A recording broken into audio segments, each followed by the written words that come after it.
Fala aí, pequenos cientistas, eu sou o Rodolfo e você está assistindo o Viral.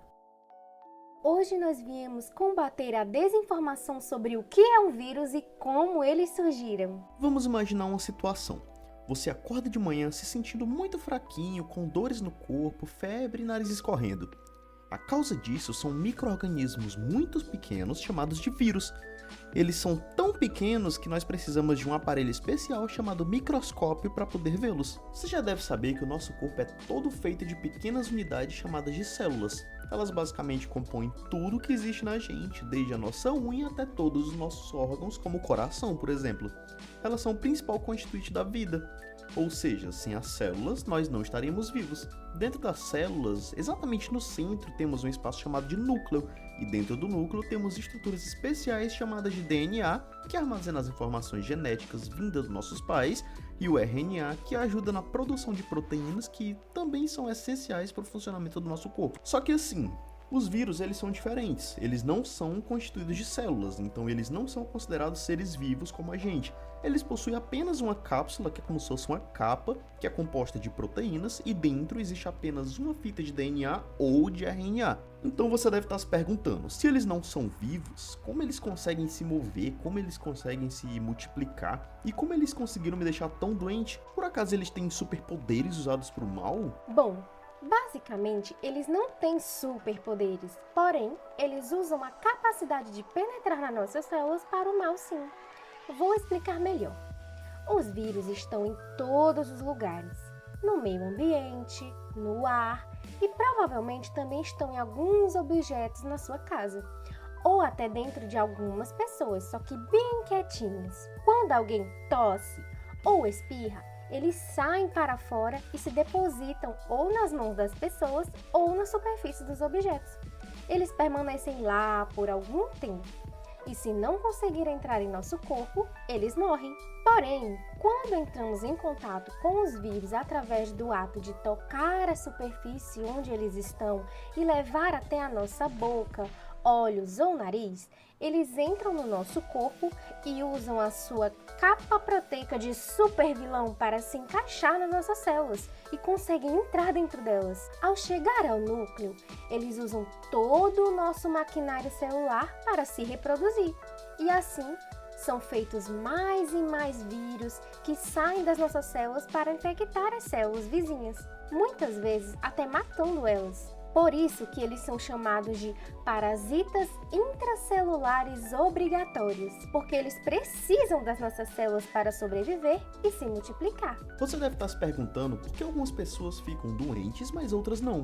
Isso acontece porque o nosso corpo ele tem uma defesa natural, como um time de super-heróis chamados de células de defesa. Elas nos protegem dos vírus e de outras coisas que também podem nos fazer mal. E quando elas encontram um vírus pela segunda vez, elas já sabem como combatê-lo. Inclusive, as vacinas são basicamente como uma forma de treinamento para essas células de defesa. Elas têm uma parte inofensiva do vírus para ensinar o nosso corpo a se proteger. Agora que você já sabe o que são vírus e o que eles podem fazer com o nosso corpo, você ficou curioso para saber de onde eles surgiram? Ainda não se sabe com toda certeza como os vírus surgiram de fato. Porém, os cientistas estudam muito sobre a sua origem e formularam 3 hipóteses bem legais, que além de aceitas, são muito interessantes. Você quer saber delas? A primeira delas é a hipótese progressiva. Essa hipótese vai dizer que há muitos e muitos anos atrás aconteciam pequenas revoluções dentro das nossas células. E lembra que eu falei que dentro delas há um pedacinho de material genético que são cópias vindas dos nossos pais e dos nossos avós? Se pudéssemos aumentar a visualização desse pedacinho de material genético, veríamos que ele é composto de muitos e muitos outros pedacinhos.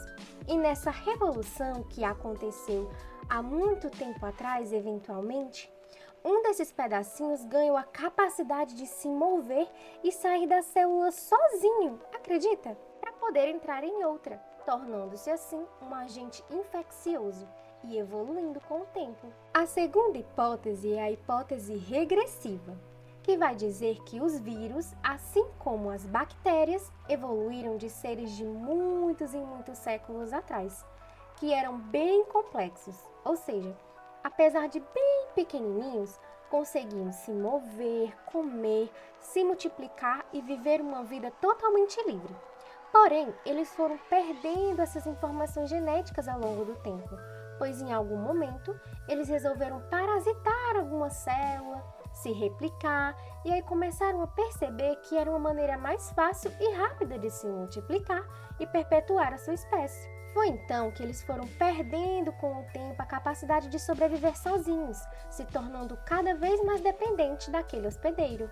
A terceira e última hipótese é a hipótese do primeiro vírus, que, ao contrário das duas primeiras hipóteses, vai dizer que os vírus surgiram antes da célula e que eles se replicavam sozinhos, bem no início de tudo.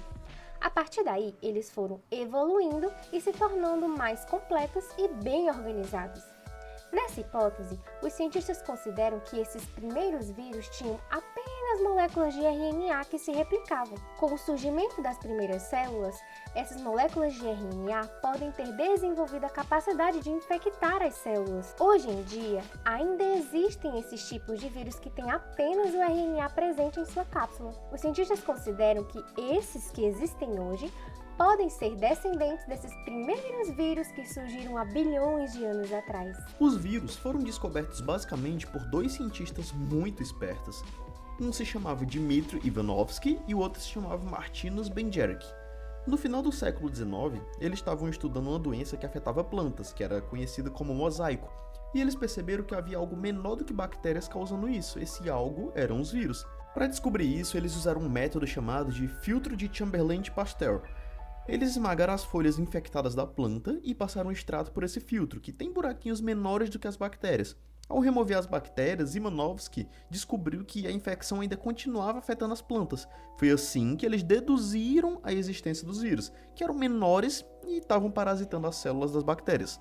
Depois disso, com alguns estudos, foi descoberta a existência dos vírus. Contudo, devido ao tamanho microcelular das estruturas, os vírus foram apenas vistos de maneira real lá pela década de 40, com a invenção do microscópio eletrônico, que é um microscópio um pouquinho diferente do óptico, ele é um pouquinho mais preciso, que permitiu que essas criaturas pudessem, de fato, serem vistas e estudadas com a maior profundidade.